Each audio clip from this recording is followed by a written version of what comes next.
Hello and welcome to another quick look. This time we are taking a look at the Thea, the Awakening, which just released on Steam.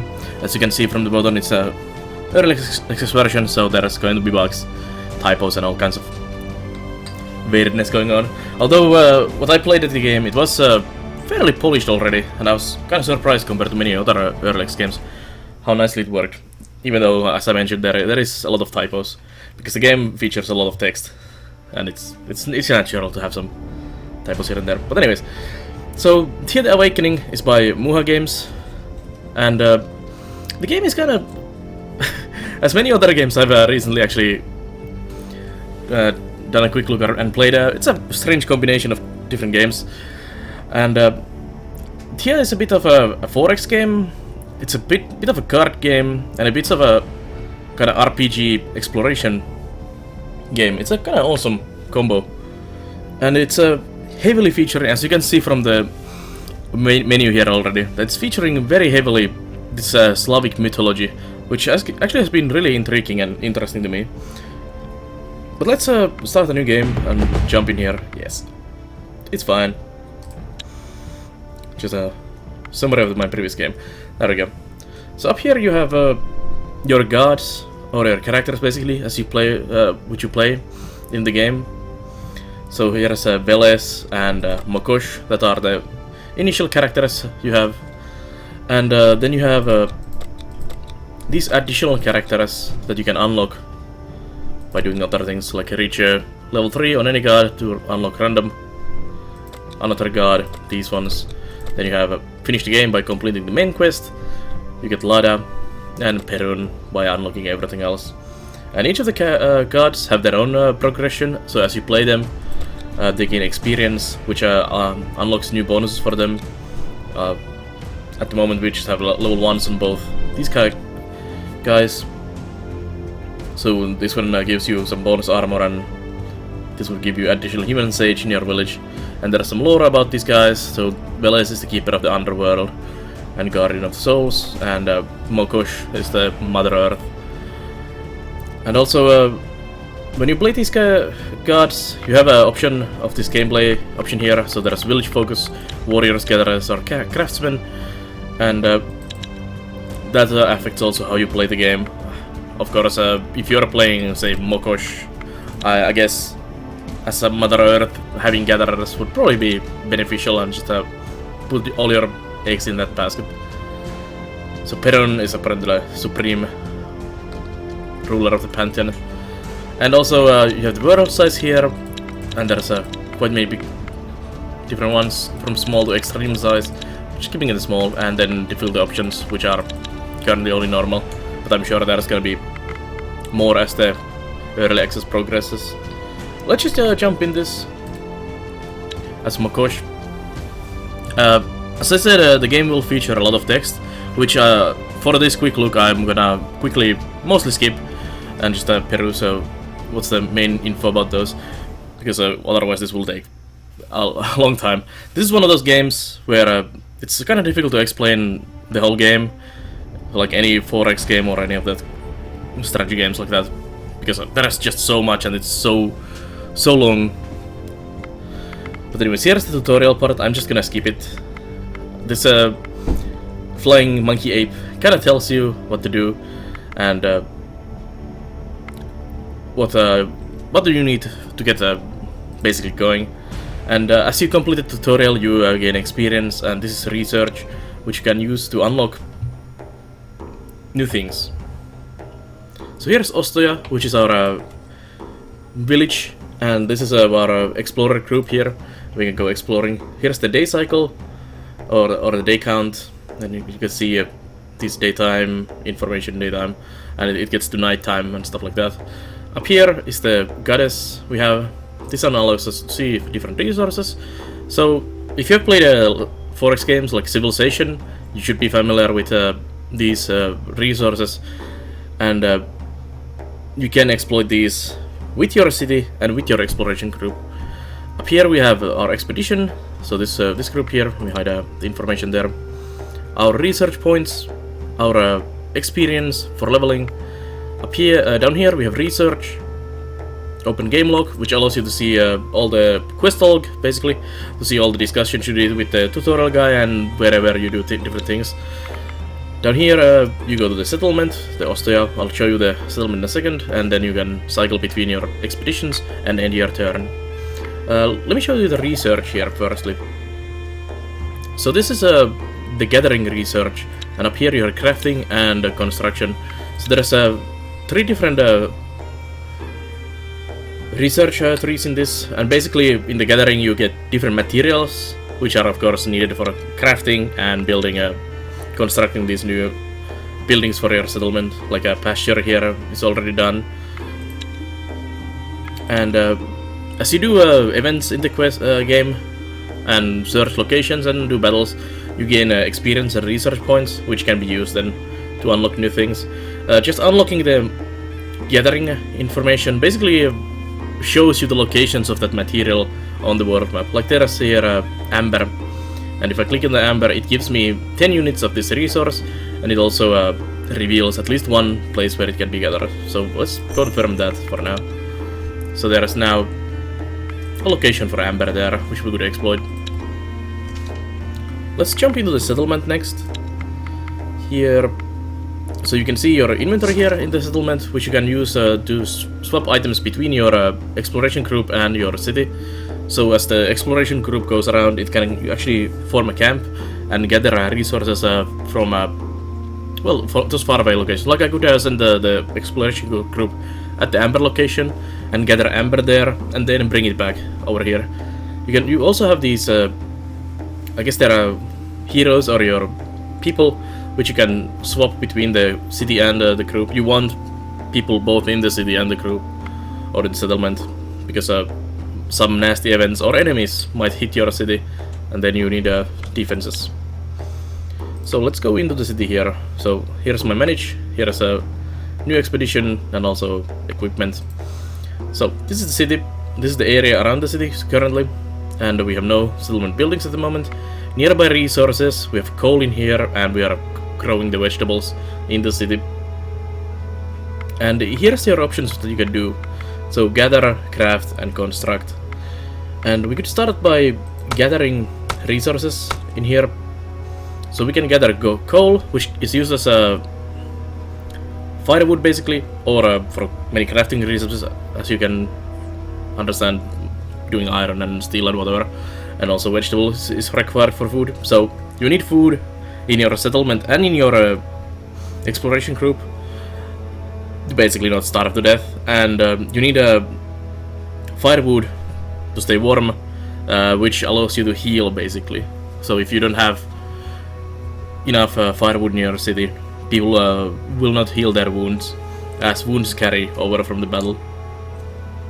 So we'll add a coal and a vegetable gathering. Actually, we don't really have anything to craft at the moment. Oh, let's just go with these.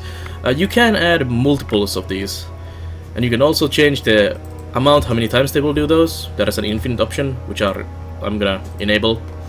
And I'm gonna throw a Lubo into the vegetable farming here, and Slavomir in there. Each of these characters have different stats. Some are good warriors, some are witches, some are good for farming, and some are good for crafting, as you can see from here. And you can see their information in the inventory of the city. And I'm gonna put Leshek here to do the coal. I probably should actually do it. Let's put you not there. Let's put Lubo in there and Leshek in there. So we get coal, lots of vegetables, and Leshek will get some vegetables as well. And then you have crafting here, so you can make clothes. Not much protection, but better than running naked. You can cook food, you can make tools, and you can get gathering tools, which will make that easier. Which actually is not a bad idea. So we can click here into the crafting, and we get this crafting option, and you can use different materials. You have a primary material, secondary material, and catalyst, and there's different material combos when you do things. So this one requires, I guess that's hay. Sorry, fibrous, wicker. And then we need either a leather or a string, and then wood, which we don't have wicker yet. Actually, we do. So we could put a wicker there, and this is fur leather, orange leather, and put some string in there. We don't need both of those though. We have more string, so let's put string in there, and then some of this wood. I'm not gonna use my dark wood yet. And confirm. So that's the recipe we're gonna be working on, and Bogdan here shall make us some gathering tools. We don't really have materials yet for more of, but it should help these guys eventually. Then you can also do the pasture here. It provides a meat resource when you grow your own or rear your own animals, so you could do this as well. And it also requires different materials, sandstone, wood, different foods, and different either iron or wood to construct, which we don't have yet. But this is something we should do quickly, as it constantly provides us meat. But anyways, that's basically how you construct in the city. And also, it's always good to have everyone working, because it's just a waste of potential if you don't have all your villagers crafting things in the city. So here we go. And then we have our exploration group. Actually, let's take a look at this again, firstly. So here's the inventory again. You can see all your inventory here. You have your weapons, which are used by your citizens. You have children, which will grow up into adults eventually. And then you have these guys, and you can see their character attributes there down below. And I guess the inventory would be, sorry, the equipment would be even better to see their information. So they have each of these characters have their own slots. Like Bogdan here has a creepy doll, which is 2 damage, and it's made of dark wood and leather. And he seems to be a craftsman class. This guy is a gatherer, he's a warrior, and so on. Another gatherer. There's also stuff like witches and stuff like those I mentioned, and they have different attributes here, which will affect how you do things. And then we go into the exploring group here. Same inventory. We have some food and supplies here, some medicine, herbs, some weapons, shields, armor on our guys, and this is our exploration 6-man exploration group. Then we can look at their equipment as well. Let's see. Another craftsman with a bramblewood staff. This is a medic class, yes. So medic, warrior, and a warrior. That's pretty cool. Willow's tier, elven wood, sword, like awesome. And with this group, we can go exploring around. This is the camp feature, as I showed you. I'll move the group over this way. Oh, we have enemies here. That's good. We can do some battle. So that's my turn for now. It seems either it's crows. So this is the. It's not really a combat portion of the game. It's the challenge portion of the game. There's different challenges. Like this is a fight challenge where these skills will be useful. But there are other types of challenges, like physical challenges, mental challenges, and stuff like that, where different skills might actually help. Where your warriors suddenly are not actually that good. So you want kind of varied and built for purpose exploration group. If you are going to do, say, gathering, you want a gathering party, but you might want to have some warriors in there as well, in case a murder of crows attacks you. But let's begin the battle.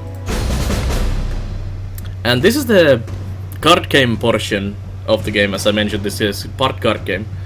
So down here you have your offensive deck and your tactical deck, which is basically support. And some characters are good for support, some are for offense. Same for the opponent. Up here, this is a retreat button here, and then down here, next turn and skip turn. And how this combat works, the cards are played from left to right in an order, and as you place them, they have initiative, they have stats, and the point is to defeat the enemy deck, basically with your offense deck. And you can use these support decks to, for example, confuse one of the cards, like this crow, which would mean he will skip first fight phase. So the challenge is a preparation phase, two fighting phases, then the preparation phase, two fighting phases, and it goes around that until you or the enemy is dead, or you forfeit the challenge. So he dropped a crow in there, so I'm gonna drop Matey, who has 20 health and 12 attack, and you attack the enemy's health and they attack your health with their attack. You can also see their other information in there. So we'll play him down here. So even though he played the crow first, he has higher initiative, so he's gonna go first. And down here you see this number, it's your card placements this turn. So I'm gonna drop down Kalina in there, who's gonna I guess cook the crows for me with his ladle. And she's also faster. And then it's my end of my turn, and you keep playing cards in the preparation phase until both of you end the turn, or we run out of cards to play, both of us. Or you can also skip your placement if you don't want to, for some reason, play all your cards. So it's now his turn. He plays another crow in there. Guess we want to play. We have only one placement now. These different supported abilities are based on the character, so these guys can only confuse or get closer. Get closer allows you to move people from the support here into offense, and they go directly on the board. Only problem with that is that they get confused, which in the fight portion of this challenge will make them skip the first fight. So there's 2 fights in each round. Preparation, 2 fights, so you miss the first one as you are confused. Same happens when you use the confuse ability from these guys on the enemies, which I actually might do. Although Adelaida has pretty damn awesome attack, so I might want. Actually, all of these guys have pretty good attack. But yeah, let's throw her in the action there. So get closer, and she's gonna be confused as you see this confusing question marks there, and it's again enemy's turn. Another crow. I think we'll use some confuses now. Confuse on you, and yeah, your card goes here in the discard pile, and you will redraw it. And the next preparation phase, I'm gonna use.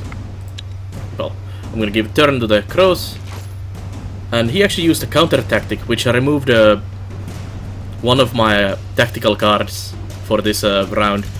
So he used the crow himself to get rid of my guy. And I'm just gonna play this Isa lady in there as well, the medic. And then it's end of turn. Opponent will play his last card. Probably confused crow, yes. And now it's the fight phase, first one. And there Matey hits the crow, kills it. Kalina hits the crow, kills it. And Isa does some damage on the crow. And then comes the next fight phase. Matey goes again. And then Kalina finishes the last crow. And Adelaida hits the crow that was in the discard pile. So if you clear out the board, you will also attack their remaining hand if they didn't play all the cards and their discard pile. So there's no hiding if you don't actually enter the board. But that was a very easy challenge for me to win. And there's an icon now showing that there's an enemy spotted nearby. And I guess we are gonna kill it. Just slay it. I'm gonna auto-resolve this because it's super easy. And we won the challenge with experience, research, and some meat resources. And let's end my turn. Someone has produced. So the gathering tools are actually ready now. So here's the gathering tools. Makes any gathering job easier. It adds 4 gathering, which is actually pretty awesome. And I think it's Leshek, since he's the warrior of the colony or settlement at the moment. So we'll just throw him gathering tools, which will increase his gathering to 5. So now he's actually useful in this gathering job here. Much better. Adds plus 50 now to each gathering job. and you only need 40. So he's completing a one cycle, at least one cycle of the vegetables every turn now, which means lots of food for us, which is awesome, of course. And then Bogdan is now kind of jobless and pretty not good for anything. Let's just throw him into the coal mine. There you go, old man. Mine some coal for us. Slowly but surely. And once we get some more resources, I should add more tools for everyone. Which probably is our expedition's job now, to get some resources for us. So let's run this way, do some more exploration. And I'll set up this camp here. So they're now camping here, and they can now use the same gathering option as the village can to get these resources. So we're just gonna do a bit of bone, amber. Actually, we're gonna put everyone together a job. So let's see. We definitely want the wood. Wood is important. So you go wood gathering. Actually, let's see who's the slowest. Matey goes to amber. And then we have, actually, let's put you in the bone gathering task and Isa in there. And then do one of each. And you go here. You go here. And you go there. So gathering tools would definitely be really beneficial in your expedition, so you could quickly go grab whatever resource you require.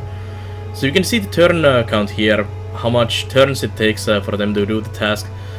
And what I usually like to do is when I see that like this guy takes 8 turns, I want to pump up these to times 2. So he's 8 turns, 8 turns,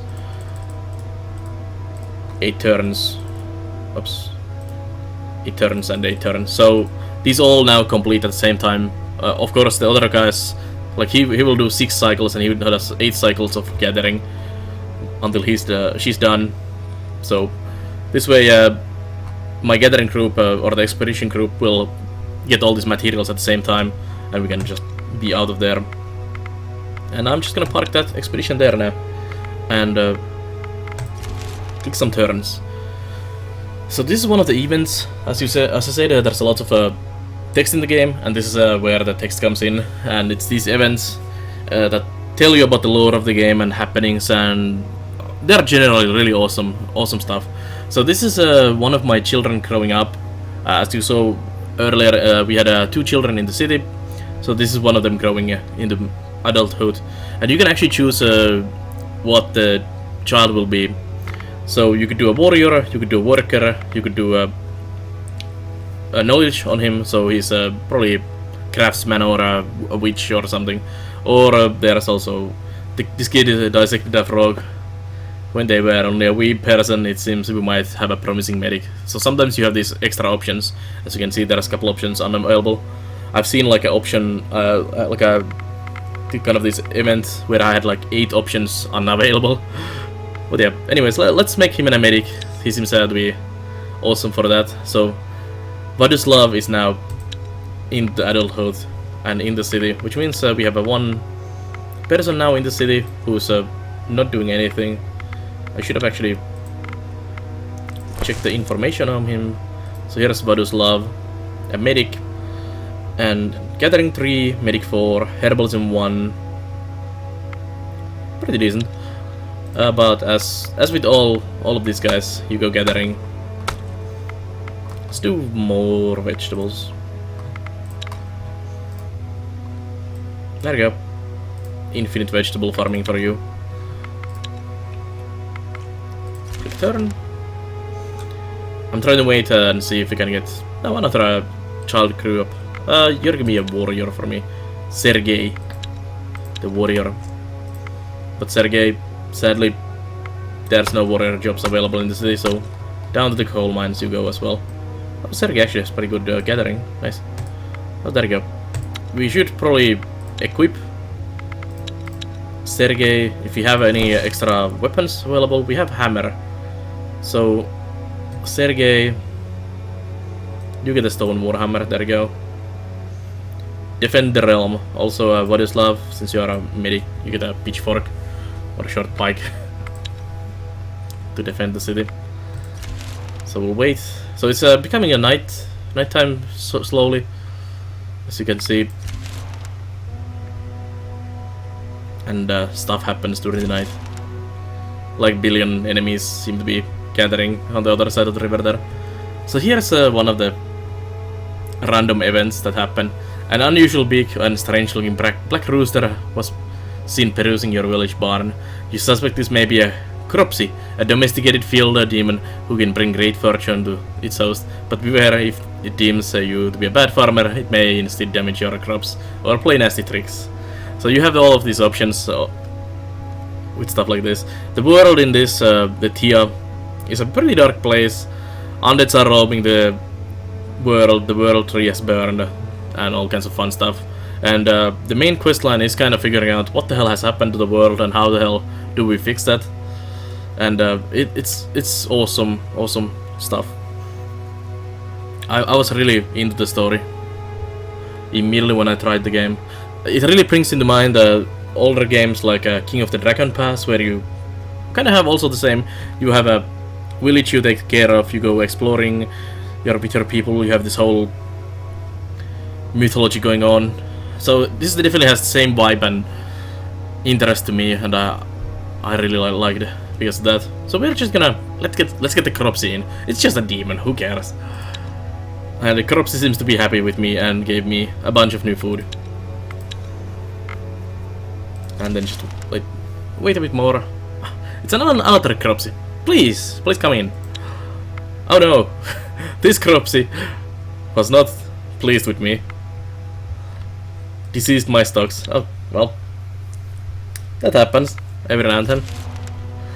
And there's another, a ghost of a hanged man is seen in your village. Like I said, the night comes, shit starts going on. And yeah, now we have a location for the ghost's home, and Slavomir and Leszek have a deforming curse. Yay! And experience. During the night, one of your villagers discovers an intruder in the granary. The doors of the storage are ajar, and a small fury creature, like I said, there is some typos, which will be ironed out eventually as the early access progresses. Covered in your flower, stares at you. He has yellow eyes, sharp teeth, and smells of rotten eggs. Wait, you've read about this one? This creature is clearly a trickster of sorts. It's a nasty house demon looking to strangle you in your sleep. Sounds fun. So you are not sure why it would be in the granary still. The facts seem contradictory. Just leave it be. It can't eat that much. Yeah, just leave the house demon in there. To your surprise, you find a couple of your people feeling blessed the next morning. You now think this must be in Skshak, a friendly house demon. Sorry, I cannot really pronounce that properly. Like I said, lots of this lore is Slavic, and some of the words are also Slavic, so some of them might be a bit difficult to pronounce. But Leszek and Vladislav got a +1 gathering permanently, so that's pretty awesome. Awesome sauce. And there's now the hanged man. Let's break the camp. They probably have like one turn. Yeah, they actually have one turn to go. Just wait. Gather up that last resource there. No food or fuel. That's not good. I guess my camp is out of fuel. Didn't get any food. Oh yeah, we didn't get any food. No, well that's fine. Let's just break the camp. I should have packed some more lunch, and we'll head to the hanged man there. So when you get some of these events, they mark these spots on your map where there's different happenings going. It's a couple bats. Let's just auto-resolve that. And Radochina took a wound in that battle. So when you take damage in the battle, or if you get defeated in the battle, your people will not outright die. They get wounded like this, and these wounds will carry on to the next battle or challenge, and you need to cure them either with resting. So you need the firewood and herbs and stuff like that to fix the issue. And then we go to the hanged man here. and it's one of these locations. You need to click on your party and go search the location. So there's some ruins in here, and you can look for clues what happened to the hanged man, or you can just directly attack the coast. And this indicates the danger level of the action, basically. It goes from 1 to 5 skulls. Even 2 skulls seemed fairly dangerous, but I'm just gonna look for clues. And we found a body. Let's take down the body. And there's a coast. Are you what, cursed?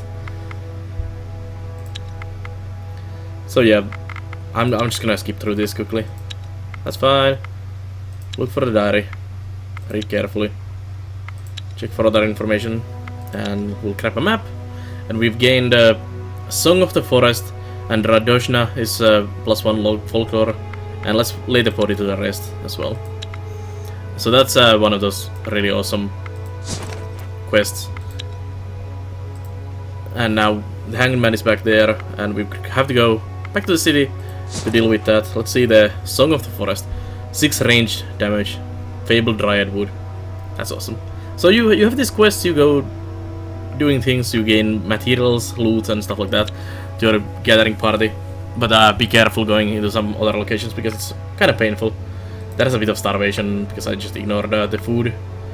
And same wooded and too heavy. But anyways, that's basically Thea. A very small, quick look into the game. It's very, very expansive.